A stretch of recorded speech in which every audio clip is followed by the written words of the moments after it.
ఎప్పుడు చూసినా మంచి విజయం సాధిస్తుంది, చెడు ఓడిపోతుంది. కానీ ఇప్పుడు ఒక సినిమా విడుదలైంది. ప్రపంచవ్యాప్తంగా ఆ సినిమా గురించి ఎప్పుడెప్పుడు వస్తదని ఎదురు చూసాము. ప్రతి ఒక్కళ్ళు కూడా ఆ సినిమాకి సంబంధించిన విశేషాలు వచ్చినప్పుడల్లా కూడా చాలా ఆతృతగా చూసాం. ఆ సినిమానే ప్రభాస్ హీరోగా నటించిన 'కల్కి'. కానీ ఇది ప్రభాస్ ఒక్కడే హీరోగా నటించాడంటే ఆ మాట కూడా చెప్పలేము, ఒప్పుకోలేము. ఎందుకంటే ప్రభాస్ తెలుగు హీరో కాబట్టి మనం మాట్లాడుకుంటున్నాం కాబట్టి ఒక 'కల్కి' అనేది ఒక యూనివర్స్ తయారవుతుంది. అందులో ప్రభాస్ అనే అతను భైరవ అనే ఒక పాత్ర మాత్రమే అన్నట్టుగా ఈ 'కల్కి' ఫస్ట్ పార్ట్ 2898 AD అనేది మాత్రం చెప్పబడుతుంది. కారణం ఏంటంటే ఈ సినిమాలో అద్భుతంగా ఫస్ట్ స్టార్టింగ్ నుంచి కూడా చివరి వరకు 3 గంటల పాటు సాగిన ఈ సినిమా ప్రయాణంలో ప్రతి ఒక్కటి కూడా ఎక్స్ట్రీమ్ లెవెల్లో ఉంది. ఎందుకు ఎక్స్ట్రీమ్ అంటున్నానంటే గతంలో కూడా మనం ఎప్పుడు ఇట్లాంటి విజువల్స్ చూసుండం. ఒక 4-5 హాలీవుడ్ ఫిలిమ్స్ కనుక ఒకసారి కనుక చూసుకుంటే అది కాసేపు చూస్తే ఎలా ఉంటుందో అలా అనిపించింది. At the same time Prabhas కనిపించినప్పుడల్లా సరే ఆ కిక్ కానీ చాలా కాలం తర్వాత నిజంగా super star Amitabh Bachchan angry young man అంటారు. గతంలో మనం చూస్తే కనుక ఇలాంటి సినిమాల్లో నటించారు, కానీ ఇలాంటి టెక్నాలజీ ఉన్న సినిమాల్లో నటించడం అనేది అప్పటికి ఆయన పెద్దోడైపోయాడు, ఇంక నటించడం కష్టమే అనుకున్న టైంలో నాగశ్విన్ ఆయన దర్శకత్వ ప్రతిభతో అద్భుతమైన కథని అమితాబ్ బచ్చన్ హీరోగా అన్నట్టుగా చూపించారు. ఇట్స్ నిజంగా అది నెక్స్ట్ లెవెల్. మన తెలుగు సినిమా పరిశ్రమకు సంబంధించిన ఒక డైరెక్టర్ ఇంత గొప్ప అత్యద్భుతమైన సినిమాని తెరకెక్కించాడంటే మాత్రం ప్రతి ఒక్కళ్ళు కూడా గర్వంగా ఫీల్ అవ్వాల్సిన సందర్భం ఇది. ఎందుకంటే ఒక బడ్జెట్స్కి అందుబాటులో ఉన్న లెక్కలతోని కూడుకున్న సినిమాని ఇక్కడ అసలు ఏ లెక్కలు సంబంధం లేదు. నిజంగా కనుక మనం ఒక యూనివర్స్ క్రియేట్ చేయగలిగి మనల్ని ప్రేక్షకుడు థియేటర్కి తేగలిగే ఒక సత్తా నాలో ఉందంటూ అతను సవాల్ చేస్తూ తీసుకొచ్చాడు. అట్లాగనే నిజంగా కూడా అనుకున్నట్టుగానే అనిపించింది. అలాగే ఈ సినిమా కథ విషయానికి మాత్రం వస్తే ఈ కథ 2898లో జరుగుతూ ఉండింది. భూమి మీద జీవరాశులన్నీ దాదాపుగా అంతమైపోయి వేరే ఒక లోకంలో ఎక్కడో తలదాచుకుంటున్నట్టుగా ఉండింది పరిస్థితి.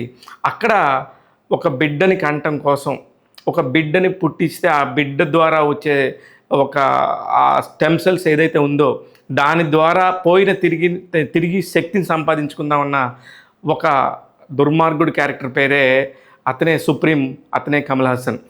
అతను అందుకనే ఒక పెద్ద ల్యాబ్ని క్రియేట్ చేసి 100 కొద్ది అమ్మాయిలని గర్భిణీలు చేస్తూ అక్కడ పుట్టే పిల్లల ద్వారానో లేకపోతే అక్కడ తల్లి గర్భంలో నుంచి ఉన్న స్టెమ్ సెల్స్ ద్వారానో అతను తిరిగి మళ్ళీ ఒక శక్తి సంపాదిద్దామని చెప్పేసి అనుకుంటూ ఉంటాడు.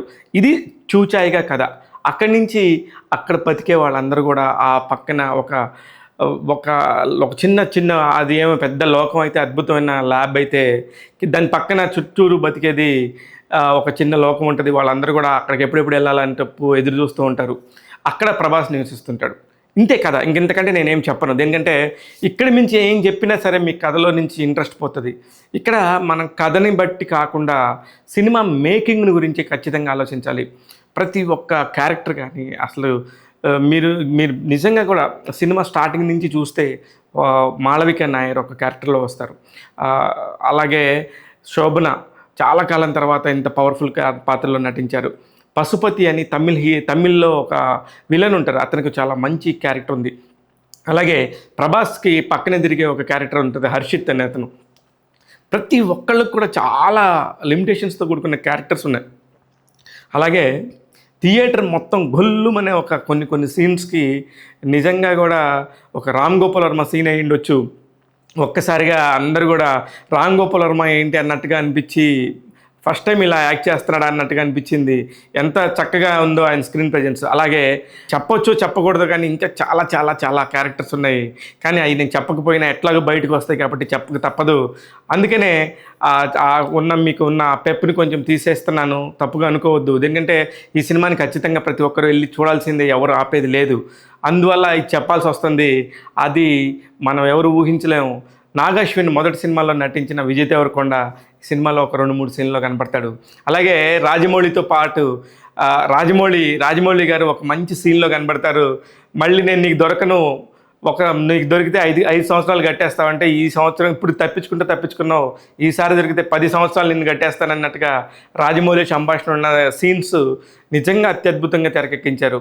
ఇలాగే ప్రతి ఒక్కటి కూడా టెక్నాలజీ పరంగా కూడా గమనిస్తే మనం గన్స్ కానీ అంటే 2898లో ఎలాంటి గన్స్ వాడతారనేది ఒక దర్శకుడు ఊహ ప్రతిభతోని అన్నీ క్రియేట్ చేసుకొని ఒక కొత్త లోకాన్ని సృష్టించుకున్నాడు.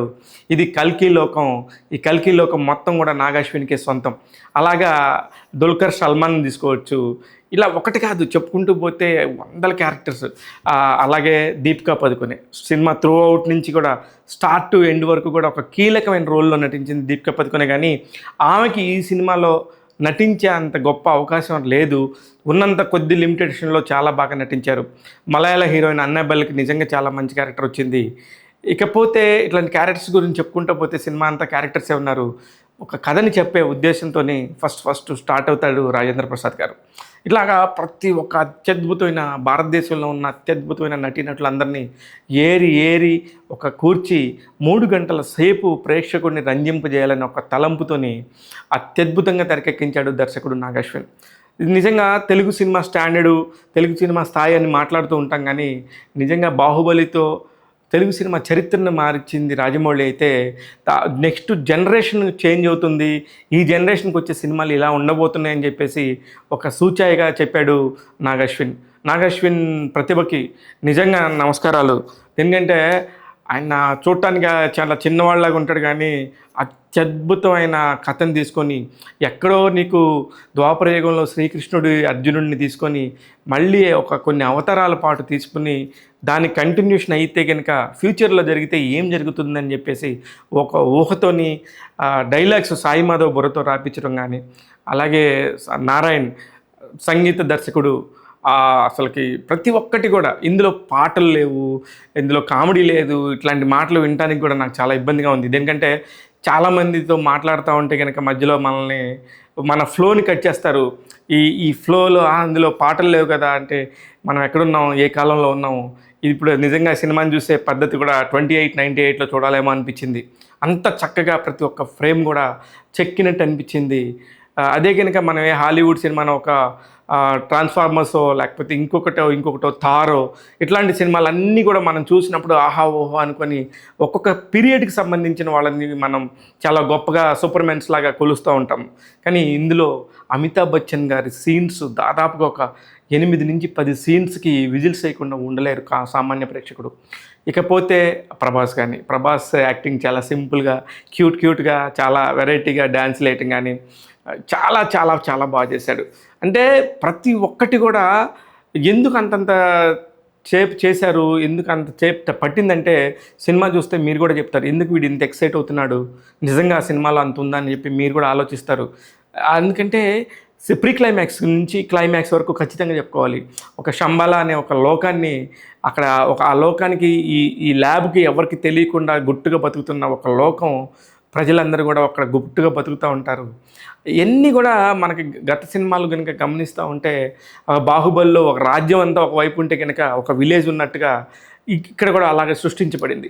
ఇలాంటి అనేక వేరియేషన్స్ మీరు సినిమా కథలోకి వెళ్తే కనుక కరెక్ట్గా కథలో కూర్చొని కనుక చూడగలిగితే అత్యద్భుతంగా అనిపిస్తుంది.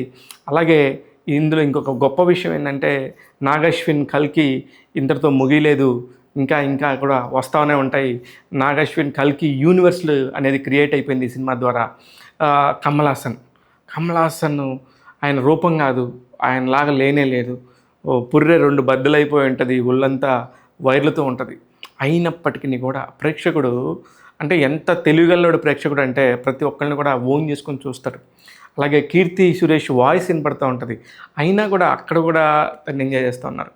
అంటే ఒక నచ్చిన సినిమాని మన తెలుగువాడు తీసినప్పుడు ఒక్కొక్కడు ఎంత ప్రేమగా ఆదరిస్తాడంటానికి ఈ కల్కినే ఉదాహరణ. Extremely good. నిజంగా కూడా ఇదంతా ఒక పక్కన పెడితే ఇతను ఏం చెప్తున్నాడు, ఇతను కథపరంగా కనుక ఎవరికైనా ప్రొడ్యూసర్కి చెప్పి ప్రొడ్యూసర్ని ఒప్పించి సినిమా తీయాలంటే మాత్రం ఈ సినిమా సాధ్యమయ్యే సినిమానే కాదు.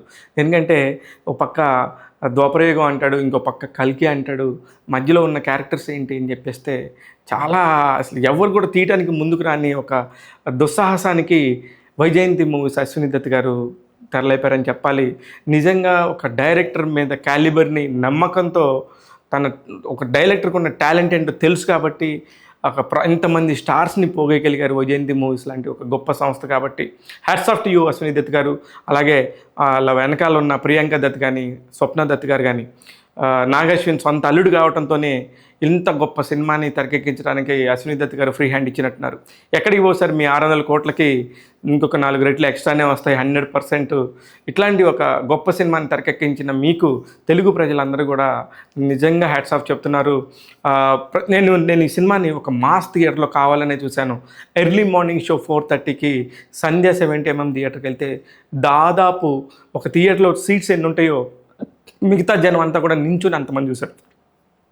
అసలుకి ఆ విజిల్స్, ఆ సౌండ్స్ అవన్నీ చూసి నేను చాలా కాలమైంది ఒక మాస్ థియేటర్లో సినిమా చూస్తే ఒక యూఫోరియా అంటారు కదా, అలాంటి ఒక యూఫోరియాలో ఒక సినిమా చూశాను. ఫెంటాస్టిక్. అసలు క్లైమాక్స్ నుంచి ఆ మధ్యలో విజయ్ దేవరకొండ కనిపించే సీన్లు కానీ, దుల్కర్ సల్మాన్ వచ్చే సీన్ కానీ, రామ్ గోపాల్ వర్మ, రాజమౌళి గారు, అలాగే బ్రహ్మానందం గారు వచ్చినప్పుడు పర్టికులర్గా అసలుకి చాలా చాలా చాలా ప్రతి ఒక్క సీన్ కూడా బాగుంది. ఇక ఈ సినిమాలో కనుక మైనస్ అంటే ఏంటి?